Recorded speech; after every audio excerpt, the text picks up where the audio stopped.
51페이지 고전산문 24 광문자전입니다. 작가가 박지원이야. 박지원에 대해서 아는 바 좀 설명해 주시겠어요? 박지원 어떤 사람이에요? 네, 실학사상가고요. 그리고 어떤 작품들이 있어요? 열알기, 네, 열알기 있고요. 양반전, 우리는 문학 하는 거니까 문학 작품으로 얘기해 주세요. 양반전 있고요. 뭐? 허생전 있고요. 호질 있고요.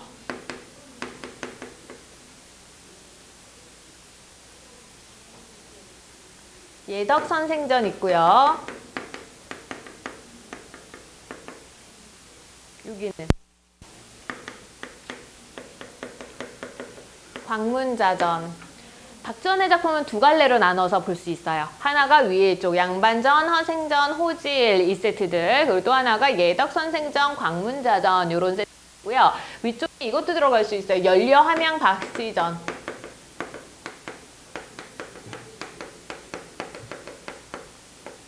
그랬을 때 위아래로 나누게 되는 거는 어떤 내용으로 나누게 되냐면 위에 양반전이나 허생전, 호질 이런 거 주제 뭐였어요? 뭘 풍자하고 비판해요? 양반. 양반의 허례허식이라든가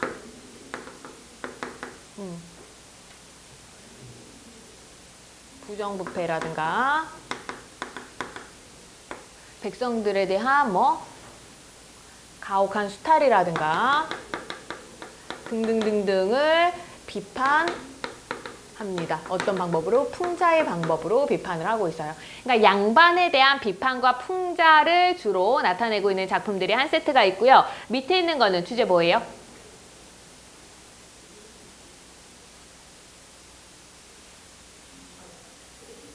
칭찬? 오, 비슷해요. 밑에 있는 거는 인간평등 사상이에요. 인간평등 사상을 기반으로 한 새로운 인간상 제시예요. 새로운 인간상.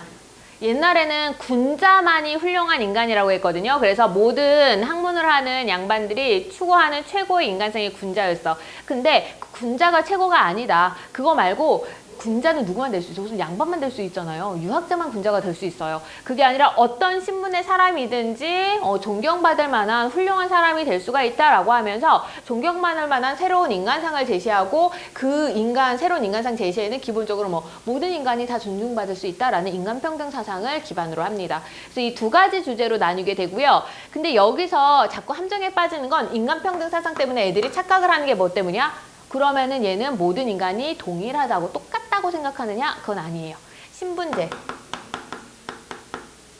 신분제에 대해서는 긍정, 옹호하는 입장이었어요. 신분제는 있으되 각 신분에서도 충분히 훌륭한 사람이 있을 수 있다는 거예요. 양반이 양반다워야 되는데 이건 어때? 양반이 양반답지 못했다고 생각해서 비판을 하는 거예요.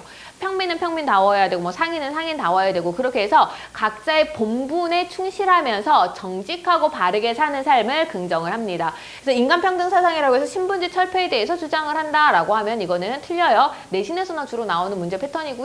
모의고사에서는 이런 거는 그냥 보기 같은 데서 그냥 설명을 해버려요. 신분제 철폐에 대해서는 반대하는 입장이다 라고.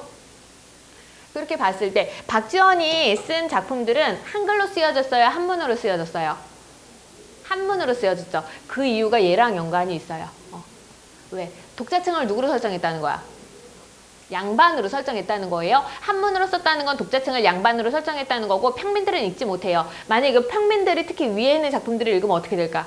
역시 거봐 양반들이 쓰레기지 이런 세상에서 저렇게 양반들한테 피 뽑아 먹히면서 이렇게 살 수가 있을까? 뭔가 잘못된 것 같아 하면서 신분제가 점점 더 심하게 동요되겠죠. 그런 걸 원한 건 아니었기 때문에 박지원은 한문으로 작품 창작을 했습니다.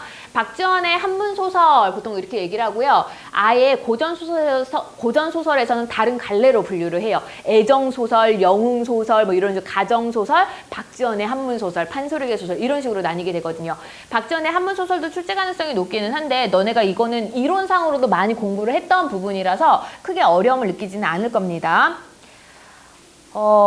광문이 여기선 주인공이고요. 뭐 집주인이라든가 부자, 뭐 부자의 처조카, 그다음에 뭐 기생도 나오고 뭐 이렇게 나오죠. 운심이도 나오고 하는데 여러 인물들이 나오긴 하지만 결국 광문이 가장 중심적인 인물로 나타나게 되고 영웅 소설이 아니기 때문에 뭐 어떻게 발단적인 위기절정 결말 같은 그런 구조도 얘는 취하고 있지 않습니다. 위기를 겪었다 그걸 극복을 하고 이런 것들을 별로 나타나지 않고요. 어떤 그런 서술상의 특징을 가지고 있을까요?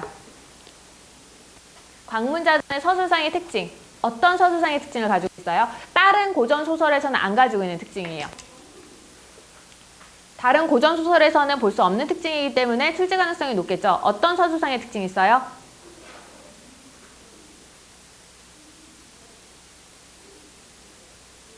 일화를 병렬적으로 제시하고 있습니다. 병렬적 제시예요. 일화를, 그러니까 병렬이라는 거는 앞에 이야기와 뒤에 이야기가 인과관계라든가 시간 선후관계로 나타나는 게 아니잖아. 각각 개별적인 이야기거든요. 그래서 개별적인 일화들이 나열되어 있다, 뭐 일화들에 열거되어 있다 이런 말들도 가능해요. 일화들이 병렬적으로 제시되고 있다, 일화들이 열거되고 있다, 일화들이 나열되고 있다. 각각의 일화들을 통해서 광문이라는 인물의 그 성격이라든가 인물 됨됨이 이런 것들을 좀 더 자세하게 보여주고 있습니다.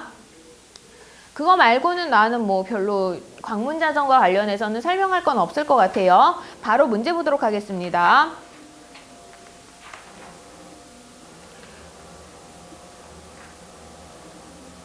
윗글에 대한 설명으로 적절한 것은 윗글에 대한 설명. 비극적 상황을 희극적으로 과장하여 해악성을 드러낸다. 비극적 상황을 희극적으로 과장하는 거 없습니다. 이 작품은 해악성보다는 뭐야? 해악성보다는 뭐예요?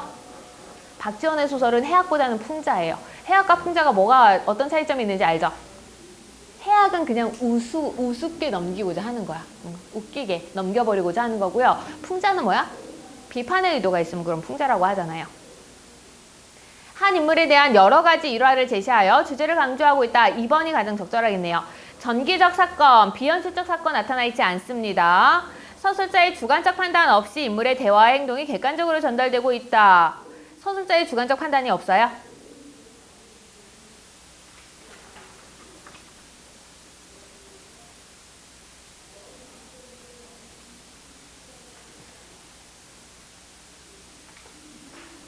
서술자의 주관적 판단 없어요?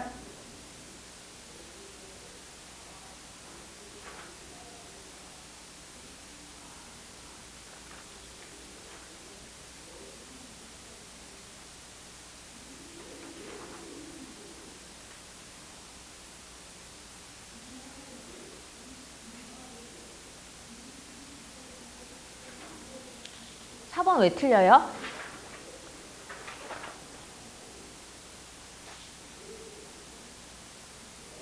어디 있어요?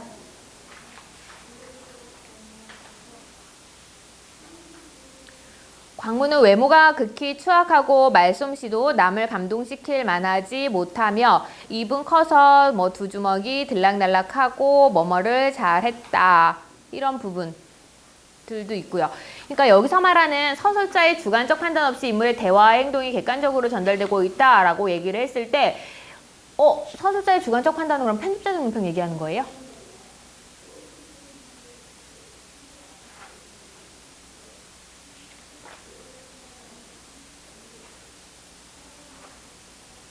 서술자의 주관적 판단은 편집자적 논평 얘기하는 거예요?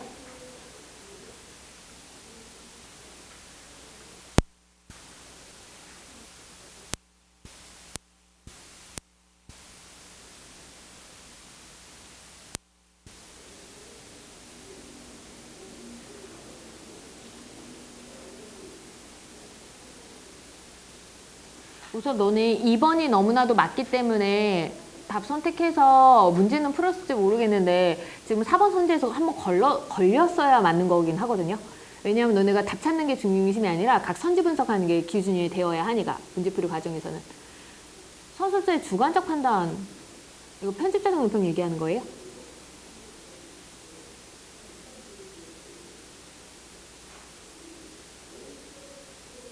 이거 편집자적 논평이라고 얘기하면 답 찾을 수 없어요. 이거 편집자적 논평이라고. 왜냐? 광문은 외모가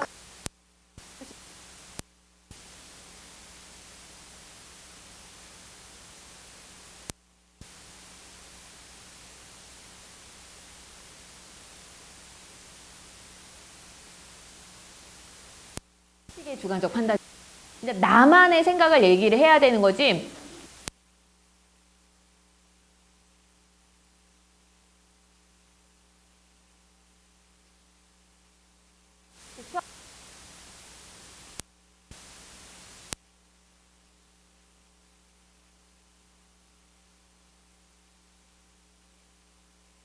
에서 얘기하는 주관적 판단이 없이라는 얘기는요, 그냥 객관적이라는 말의 반대로 사용한 거예요. 편집자적 논평이 아니라 객관적이라는 말의 반대말로 사용된 거야. 여기에서는 작가가 우선은 공문이라는 인물을 공문의 긍정적인 이유, 그 구성 자체가 어때? 주관이 개입된 거예요. 그런 의미로의 주관적 개입입니다. 인물의 대화와 행동이 객관적으로 전달된다. 대화와 행동이 객관적으로 전달되는 것이 아니라 뭐예요? 거기에 대한 설명을 하고 있어요. 작가가 거기에 대해서 설명을 해주고 있어요. 대화와 행동이라는 건 뭐야? 보여주기 기법이거든요. 근데 여기서는 뭐가 주로 사용돼? 말하기 기법이 사용되고 있어요. 설명하고 있는 말하기 기법이 사용되고 있습니다. 상황에 대해서 전지적 작가의 입장에서 쭉 설명을 해주고 판단을 해주고 있는 거예요. 그런 의미의 주관성이고 편집자적 논평과는 거리가 있는 용어입니다. 그러니까 어휘가 편집자적 논평을 나타낼 때도 뭐 작가의 주관적인 판단이 드러날 때 이렇게 선지를 구성해 버리거든요. 그러니까 나머지 선지들을 가지고 판단할 수가 있어야 돼요. 그게 뭘 얘기하는지. 가끔가다 애들이 선생님 서술서의 주관적 판단이 편집자적 논평이잖아요. 근데 이거 문제 잘못된 거 아니에요? 라고 나한테 갖고 오는 경우가 있어서 이거는 하는 말이야. 충분히 이런 식으로 만들 수 있고요. 문제 오류 아니에요. 이거는. 그러니까 그런 것들은 너네가 문제마다 판단을 따로따로 해주셔야 돼요.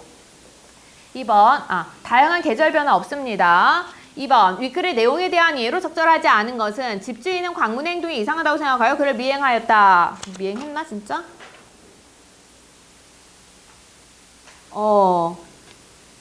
그러네. 그 뒤를 밟았다고 나와 있네요. 광문은 병든 아이를 죽였다는 오해를 받고 거짓 속을 해서 쫓겨났다. 죽였다고 의심하여 다 함께 광문을 두들겨 쫓아내니 예서 확인 가능하고요. 광문은 우스꽝스러운 행동을 하여 사람들의 싸움을 멈추게 하였다. 어디에서? 그렇죠. 옷을 훌렁벗고 싸움판에 뛰어들어서 그러니까 사람들이 어때? 웃어대고 싸우던 자들도 웃음이 터져서 그냥 가버렸대요. 자신의 처조카가 한 행동을 인해 광문을 의심하였다. 처조카가 어떤 행동을 했는데? 얼마 전 제가 아저씨에게 돈을 빌리러 왔다가 마침 아저씨가 계시지 않아 방에 들어가 돈을 아무 말도 안 하고 그냥 가져가 버린 거. 그 행동을 통해서 의심을 하게 되죠. 답은 5번입니다. 아이들은 자신이 광문의 동생이라고 불리는 것에 대해서 자부심을 느끼는 게 아니라 네 광문 동생이다 라고 하는 거는 뭐 하는 말이야? 놀리는 말로 사용되고 있죠. 네 형은 달문이다 라고 하는 거는 놀리는 말이에요. 3번, 보기는 문학 동아리에서 윗글의 주제에 대해 토의한 내용이다. 적절한 것끼리 바르게 묶은 것은 광문의 노래에 맞춰 춤추는 운심을 본 양반들이 광문과 벗이 된 거에서 벗 됐어요? 또한 광문과 벗을 맺고 헤어졌다면 마지막 구절에서 확인 가능하네요. 여기까지 맞고요. 신분제도의 모순을 풍자하려는 작가의 의도를 엿볼 수 있어. 신분제도 모순 풍자하려고 하는 거예요? 아니죠. 신분제도의 모순을 풍자하려는 것이 아니라 그 정도의 광문의 품성이라든가 그런 것들을 부각을 하고자 하는 겁니다. 어떤 선지든 뭐 벗어나면 안 돼? 주제 벗어나면 안 돼요. 이거 신분제에 대한 이야기 아니에요. 그래서 기억은 지워버리시고요.